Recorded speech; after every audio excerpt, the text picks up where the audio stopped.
Colorado అనే ప్రాంతంలో నేను మరి ఉద్యోగం చేస్తున్న సమయంలో డెన్వర్ అనే సిటీలో నేను ఉద్యోగం చేశాను.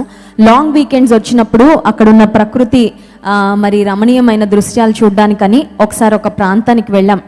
ఆ ప్రాంతానికి వెళ్తున్నప్పుడు మిడ్ నైట్ దాదాపు 2:30 ఆ సమయంలో మేము ట్రావెల్ చేస్తున్నప్పుడు ఒక భయంకరమైన రోడ్లో మేము ప్రయాణం చేస్తున్నాం. భయంకరమైన రోడ్ అని ఎందుకన్నానంటే ప్రపంచంలో హైవేస్ మీద జరిగే యాక్సిడెంట్స్లో నంబర్ 1 అది ఆ రోడ్డు అనమాట. అంటే ఆ రోడ్డు మీద వెళ్ళే దాదాపు 10 వెహికల్స్లో కనీసం ఒక్క వెహికల్ కన్నా యాక్సిడెంట్ అవుద్ది అనమాట. చాలామంది ఆ హైవే మీద వెళ్తూ మరణిస్తుంటారు. మీరు ఒకవేళ యూట్యూబ్లో చూస్తే ద హైవే టు హెల్ అని దానికి పేరు పెట్టారంటే నరకానికి రహదారి అనమాట. అంటే ఆ హైవే మీద వెళ్తున్నారంటే ప్రాణాల మీద ఆశలు లేని వారు ఆ రహదారి మీద వెళ్ళిపోవచ్చు. ఎందుకు ద హైవే టు హెల్ అని అన్నానంటే ఆ రహదారి మీద వెళ్తున్నప్పుడు ఒక ప్రక్కేమో భయంకరమైన ఎత్తైన కొండలు ఉంటాయి. అక్కడ రాసుంటారు ఏమనంటే be careful of falling rock అని. ఆ కొండ చర్యలు ఎప్పుడైనా విరిగి పడచ్చు. ఆ పెద్ద పెద్ద పర్వతాలు ఎప్పుడైనా వాటి మీద నుండి రాళ్ళు దొల్లి రోడ్డు మీద వెళ్ళే వాహనాల మీద పడచ్చు. సో ఒకవైపు ఏంటంటే ఆ కొండల మీద ఆ కొండ చర్యలు విరిగి పడే ప్రమాదం ఒకవైపు ఉంటే, మరొక వైపు ఒక లోతైన లోయ ఉంటుందన్నమాట. ఒక భయంకరమైన లోతైన లోయ. ఆ లోయలో ఏ వాహనం పడినా అందులో ఒక్కరు కూడా ప్రాణాలతో మిగలరు. మేము ఆ ప్రకృతి రమణీయమైన ప్రదేశాలను చూడడానికి ఆ రోడ్డు మీద ప్రయాణం చేసి వెళ్తున్నప్పుడు మా ఫ్రెండ్స్ ఒక 5-6 ఒక పెద్ద కార్ తీసుకొని మేము వెళ్తున్నప్పుడు మా ఫ్రెండ్స్ చెప్పారు ఇదే $1 మిలియన్ హైవే అని. $1 మిలియన్ హైవే అని ఎందుకన్నారంటే ప్రాణం పోతుందంటే $1 మిలియన్ ఇచ్చినా మనకు వద్దంటాం కదండి. $1 మిలియన్ కావాలా, ప్రాణం కావాలంటే నాకు డబ్బులు కావాలండి, ప్రాణం వద్దనేవారు ఎవరైనా ఉంటారా? డబ్బులు అనుభవించాలన్నా ప్రాణం ఉండాలి కదా ముందు, అందుకని మనకు వద్దంటాం.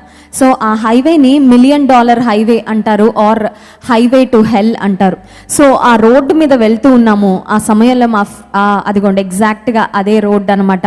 నేను మా ఫ్రెండ్స్తో కలిసి అర్ధరాత్రి ఎదురు ఆపోజిట్ సైడ్ నుంచి చాలా స్పీడ్గా వాహనాలు వస్తున్నాయి. వాళ్ళలో ఎవరైనా గనక అదుపు తప్పారంటే మా పని అవుటే. పోనీ మా డ్రైవరు మరి డ్రైవ్ చేస్తున్న కొలీగ్ ఒకవేళ కొంచెం నిద్ర వచ్చిందంటే మా పని అయిపోయినట్టే. లేకపోతే కొండ చర్యలు విరిగి పడినా మా పని అయిపోయినట్టే. ఆ సమయంలో కారులో ఉన్న వాళ్ళందరిలో నేను ఒక్కదాన్ని మరి దేవుని నమ్ముకున్నాను. అక్కడికి వెళ్ళే వరకు 2 నిమిషాలు కూడా కునుకు వేయకుండా విజ్ఞాపన ప్రార్థన చేస్తూనే ఉన్నాను. హల్లెలూయా. కొన్నిసార్లు మనకు కష్టాలు వచ్చినప్పుడు ప్రార్థన చాలా గట్టిగా వస్తుంది కదండి. మామూలుగా అన్నీ బాగున్నప్పుడు రాదు ప్రార్థన. అన్నీ సుఖంగా ఉన్నప్పుడు చిన్న చిన్న షార్ట్ ప్రేయర్స్ వస్తాయి, లేకపోతే చాలా ఈజీ ప్రేయర్స్ వస్తాయి. కానీ గట్టి బలమైన ప్రార్థన విజ్ఞాపన ఎప్పుడు వస్తుందంటే గట్టి కష్టం వచ్చినప్పుడు బలమైన విజ్ఞాపన చేస్తాం. అలా విజ్ఞాపన ప్రార్థన చేస్తూనే ఉన్నాను. దేవుని కృపను బట్టి ఆ GPS అనింది we have arrived at our destination అనింది. మనం గమ్యస్థానం చేరుకున్నాం అనగానే ప్రభువా నీకు స్తోత్రాలు అనుకున్నాము.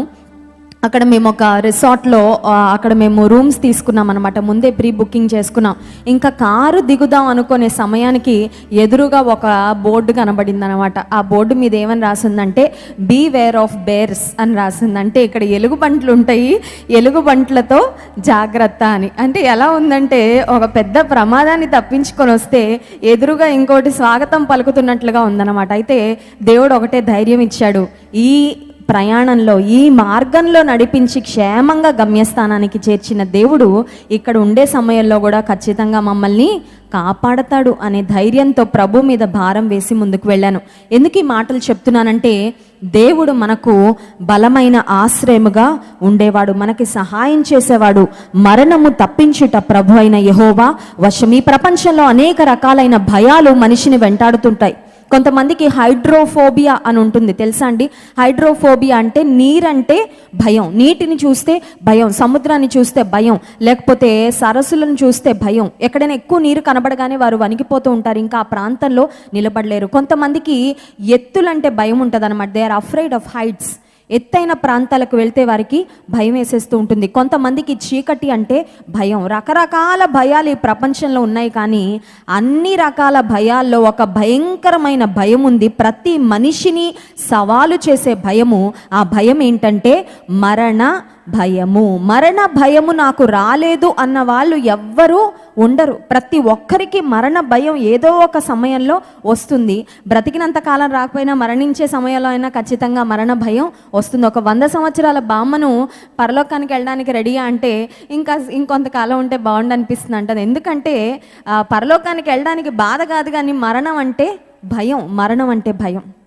కానీ ఇక్కడ దేవుని గ్రంథం మనకిస్తున్న వాగ్దానము, మరణము తప్పించుట ప్రభు అయిన యెహోవా వశం. Any time you have the fear of death.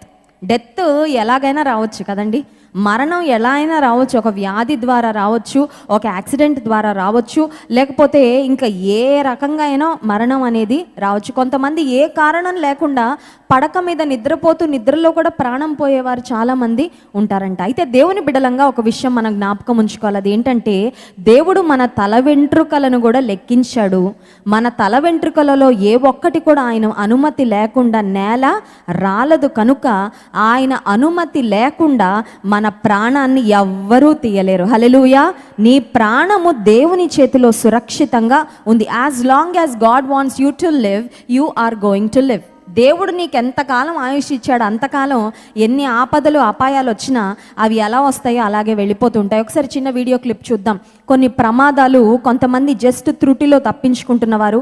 అప్పుడు అనిపిస్తుంది ఎంత లక్కీ ఫెలోనో అని. కొంతమంది అంటారు కదండి, ఒరే లక్కీ ఫెలోరా నువ్వు, అంత పెద్ద ప్రమాదంలోంచి కూడా తప్పించుకున్నావు. నిజానికి దేవుని బిడ్డలంగా మనం లక్కని మనం నమ్మం. లక్ అనే మాట ఎప్పుడు మన నోటి నుంచి రాకూడదు. అదృష్టం అనే మాట ఎప్పుడు రాకూడదు. కానీ మనం ఏమనాలంటే ఆశీర్వాదం అనాలి. నీవు అదృష్టవంతురాలి అనకూడదు.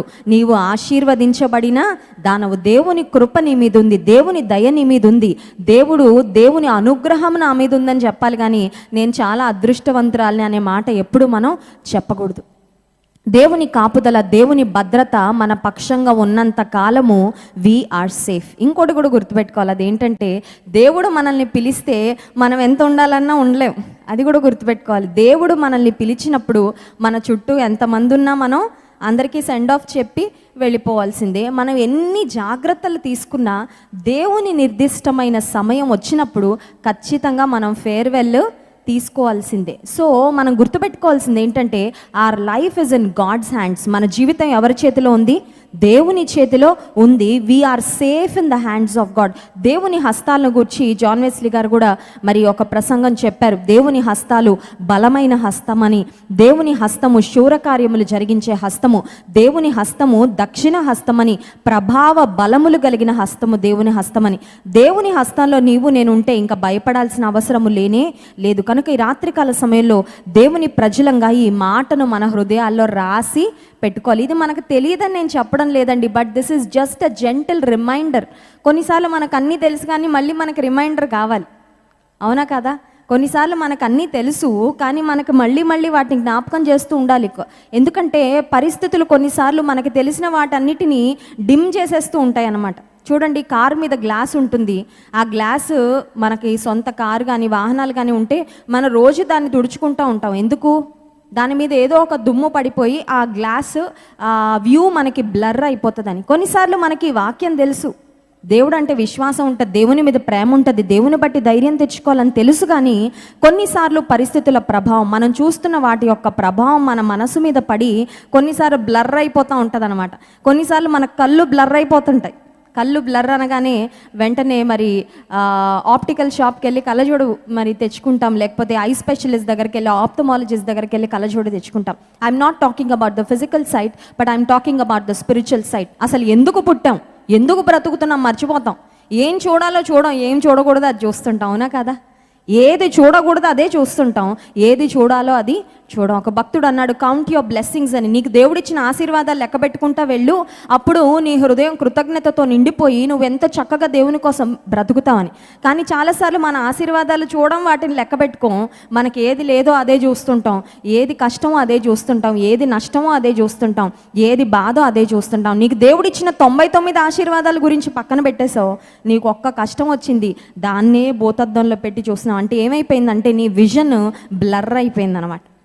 ఈ బ్లర్ అయిపోయిన విజన్ని దేవుని వాక్యం మనం విన్న ప్రతిసారి ఆ విజన్ ఏమవుతా ఉండాలంటే క్లియర్ చేయబడతా ఉండాలి. దేవుని వాక్యము ద్వారా ఉదక స్నానము చేయాలి అనే మాట ఉంది. అంటే అర్థం ఏంటంటే God washes us with his word.